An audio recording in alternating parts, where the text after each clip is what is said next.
ತುಂಬ ದಿನಗಳಾದ ಮೇಲೆ ಮತ್ತೆ ನಾನು ವರ್ಕ್ ಮಾಡೋದಕ್ಕೆ ಸ್ಟಾರ್ಟ್ ಮಾಡಿದ್ದೀನಿ. ಈಗ ನಿಮ್ಮೆಲ್ಲರ ಒಂದು ಕಮೆಂಟಿಗೆ ಬೆಲೆ ಕೊಟ್ಟು ಮತ್ತೆ ನಾನು ಪ್ರಾರಂಭಿಸೋಕ್ಕೆ ಸ್ಟಾರ್ಟ್ ಮಾಡಿದ್ದೀನಿ ಅಂತಲೇ ಹೇಳೋಕ್ಕೆ ಇಷ್ಟಪಡ್ತೀನಿ.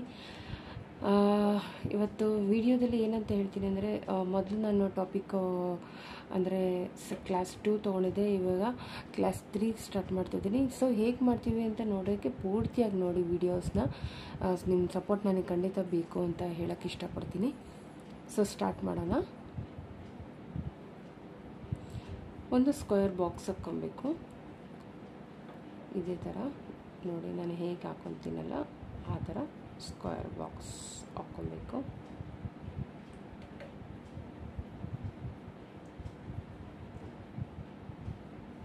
ಈ ಥರ ಒಂದು ಬಾಕ್ಸ್ನ ನಾವು ರೆಡಿ ಮಾಡ್ಕೊಬೇಕು. ಈ ಬಾಕ್ಸಿಗೆ ನಾವೀಗ ಸಿಂಪಲ್ಲಾಗಿ ಒಂದು ಚೈನ್ ಸ್ಟಿಚ್ಚನ್ನ ಹಾಕ್ಕೊಳ್ಬೇಕು. ಸೊ ಈಗ ಹಾಕೊಳ್ಳೋದು ನಾನೀಗ ತೋರಿಸ್ತೀನಿ. ಈಗ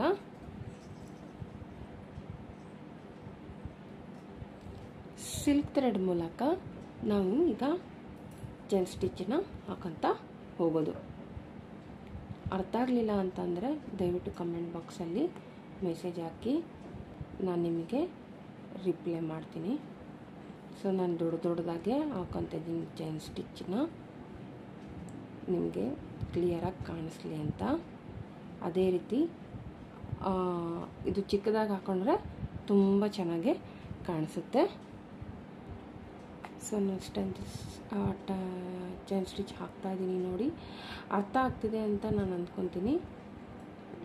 ಈ ಥರ ನಾವು ಕ್ಲಿಯರಾಗಿ ಒಂದು ಫುಲ್ ರೌಂಡು ಚೈನ್ ಸ್ಟಿಚ್ಚನ್ನ ಹಾಕೊತ ಹೋಗಬೇಕು. ಇದೊಂದು ಸ್ಕ್ವೇರ್ ಬಾಕ್ಸ್ನ ನಾವು ಕಂಪ್ಲೀಟ್ ಮಾಡ್ಕೊಬೇಕಾಗತ್ತೆ. ಸೊ ಇದಾದಮೇಲೆ ಹಿಂಗೆ ಚಿಕ್ಕದಾಗೂ ಹಾಕ್ತಿದ್ದೀನಿ, ದೊಡ್ಡದಾಗ್ತಿದ್ದೀನಿ. ತುಂಬ ಟೈಟ್ ಬೇಡ, ಯಾಕಂದರೆ ಟೈಟ್ ಹಾಕಿದ್ರೆ ಸೊ ಟೈಟ್ ಆದಾಗ ಕಾಣಿಸುತ್ತೆ. ನೋಡಿ, ನಾನೆಲ್ಲ ಟೈಟ್ ಆಗಿಬಿಟ್ಟಿದೆ. ನಾನು ಹೇಳೋದು ನಿಮ್ಗೆ ಅರ್ಥ ಆಗ್ತಾಯಿದೆ ಅಂತ ಅಂದ್ಕೊತೀನಿ. ಇದೇ ರೀತಿ ನಿಧಾನವಾಗಿ ಚೈನ್ ಸ್ಟಿಚ್ಚನ್ನ ಸೊ ನಾವೀಗ ನೋಟ್ ಹಾಕೊಂಡು ಈಗ ರೆಡಿಯಾಗಿದೆ ನೋಡಿ. ಸೊ ಈ ಥರ ನಮಗೆ ಚೈನ್ ಸ್ಟಿಚ್ಚು ಕಾಣಿಸ್ಕೊಬೇಕು. ಸೊ ಅದೇ ರೀತಿ ನಾವು ನೆಕ್ಸ್ಟ್ ವಿಡಿಯೋ ಅಂದರೆ ನೆಕ್ಸ್ಟ್ ಒಂದು ಹಾಕೋದು ಹೇಗೆ ಅಂತ, ರೌಂಡಲ್ಲಿ ಹಾಕೋದು ಹೇಗೆ ಅಂತ ನಾನು ನಿಮಗೆ ತೋರಿಸ್ಕೊಡ್ತೀನಿ ಈಗ. ಸೊ ಈಗ ಇದು ಹೇಗೆ ಸ್ಕ್ವೇರ್ ಮಾಡಿದ್ದೀವಲ್ಲ ಅದೇ ರೀತಿ ಈಗ ನೀವು ಮನೇಲಿ ಟ್ರೈ ಮಾಡಿ ಒಂದ್ಸಲ. ನಾನು ಹಾಕ್ತೀನಿ, ಬಟ್ ಟ್ರೈ ಮಾಡಿ. ಈ ಥರ ರೌಂಡಾಗಿ ಒಂದು ಚೈನ್ ಸ್ಟಿಚ್ನ ನಾವು ಹಾಕ್ಕೋಬೇಕು. ಸೊ ಹಾಕೋದ್ರಿಂದ ನಮಗೀಗ ಇದು ಏನಂದರೆ ನಮ್ಗೆ ಪರ್ಫೆಕ್ಟ್ ಆಗ್ತಾಯಿದ್ದೀವಿ ಅಂತ ಒಂದು ಅನಿಸುತ್ತೆ ಅಷ್ಟೇ ಬಿಟ್ಟು. ಇದು ಕಲ್ತ್ರೆ ನಮಗೆ ಯೂಸ್ ಆಗುತ್ತೆ. ಈಗ ಹೆಂಗೆ ನಾವು ಸ್ಕ್ವೇರ್ ಹಾಕಿದ್ವಲ್ಲ ಅದೇ ರೀತಿ ರೌಂಡು ಮತ್ತು ಈ ಶೇಪು, ಈ ತ್ರಿಕೋನಾಕಾರದ ಶೇಪು ಇದೆಲ್ಲ ಹಾಕ್ತಾ ಹೋಗಬೇಕು. ಆವಾಗ ನಮಗೆ ಕೈ ಕೂರ್ದಂಗೆ ಆಗುತ್ತೆ. ಸೊ ಈಗ ನಾವು ತ್ರಿಕೋನಾಕಾರದಲ್ಲಿ ಹೇಗೆ ಮಾಡೋದು ಅಂತ ನಾವು ತೋರಿಸ್ತೀನಿ. ಈಗ ಸ್ಟಾರ್ಟ್ ಮಾಡೋಣ. ನೋಡಿ, ನಾವು ಚೈನ್ ಸ್ಟಿಚ್ ಹಾಕುವಾಗ ಸಿಲ್ಕ್ ಥ್ರೆಡ್ಡಲ್ಲಿ 2 ಎಳೆ ದಾರ ಹಾಕ್ಕೊಂಡು ನಾವು ಮಾಡಬೇಕು. ಯಾಕಂದರೆ ಅದು ಕ್ಲೀನಾಗಿ ಚೆನ್ನಾಗಿ ಕಾಣಿಸುತ್ತೆ. ಈಗ ನಾನು ಮಾಡಿದ್ದೀನಲ್ಲ, ನಿಮ್ಗೆ ಕಾಣಿಸ್ತಿದೆ ಅನಿಸ್ತಿದೆ. ಇದೆಷ್ಟು ಚೆನ್ನಾಗಿ ನೀಟಾಗಿ ಬಂದಿದೆ ನೋಡಿ. ಅದೇ ರೀತಿ ನಾವು ಸಿಲ್ಕ್ ಥ್ರೆಡಲ್ಲಿ ಇಲ್ಲ ಅಂದರೆ ನಿಮಗೆ ಕಲಿಯೋರಾಗಿದ್ದರೆ ನಾನು ಮೊದಲೇ ಹೇಳ್ದಂಗೆ ಫಸ್ಟ್ ವಿಡಿಯೋ ನಾನು ಹಾಕಿದ್ದೀನಿ ನೋಡಿ, ಥ್ರೆಡ್ಡಲ್ಲಿ ಹೇಗೆ ಹಾಕೋದು ಅಂತ.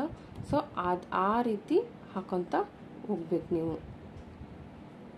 ಆವಾಗ ನಿಮಗೂ ಕೈ ಕೂತಂಗೆ ಅನಿಸುತ್ತೆ ಮತ್ತು ಕ್ಲಿಯರಾಗೂ ಬರುತ್ತೆ, ಕಲ್ತಂಗೂ ಆಗುತ್ತೆ. ಸೊ ಯಾರ್ಯಾರು ಕಲಿತಿದ್ದೀರೋ ಅವ್ರಿಗೆ ಸೊ ಯೂಸ್ ಆಗುತ್ತೆ. ಇದೇ ರೀತಿ ನಾವು ಚೈನ್ ಸ್ಟಿಚ್ಚನ್ನ ಹಾಕೊತ ಹೋಗಬೇಕು. ಸೊ ನಾವೀಗ ತ್ರಿಕೋನಾಕಾರದಲ್ಲಿ ಹೇಗೆ ಮಾಡಿದ್ದೀವಲ್ಲ ಈ ರೀತಿ ನಾವು ರೆಡಿ ಮಾಡ್ಕೊಬೇಕು. ಸೊ ಫ್ರೆಂಡ್ಸ್, ಈಗ ನಿಮ್ಗೆ ಇದು ಅರ್ಥ ಆಗಿದೆ ಅಂತ ಅಂದ್ಕೊತೀನಿ. ಇದೇ ರೀತಿ ಮುಂದಿನ ವಿಡಿಯೋಗಳು ಮತ್ತೆ ನಾನು ಅಪ್ಡೇಟ್ ಮಾಡ್ತಿರ್ತೀನಿ, ನೀವು ಕಲಿತೀರಾ ಅಂತ ಅಂದ್ಕೊತೀನಿ. ಈ ಒಂದು ವಿಡಿಯೋ ನಿಮ್ಗೆ ಇಷ್ಟ ಆಗಿದ್ದರೆ ದಯವಿಟ್ಟು ಚಾನಲ್ಗೆ ಸಬ್ಸ್ಕ್ರೈಬ್ ಮಾಡಿ, ದಯವಿಟ್ಟು ವಿಡಿಯೋನ ಪೂರ್ತಿಯಾಗಿ ನೋಡಿ, ಲೈಕ್ ಮಾಡಿ, ಶೇರ್ ಮಾಡಿ, ಕಮೆಂಟ್ ಮಾಡಿ. Thank you.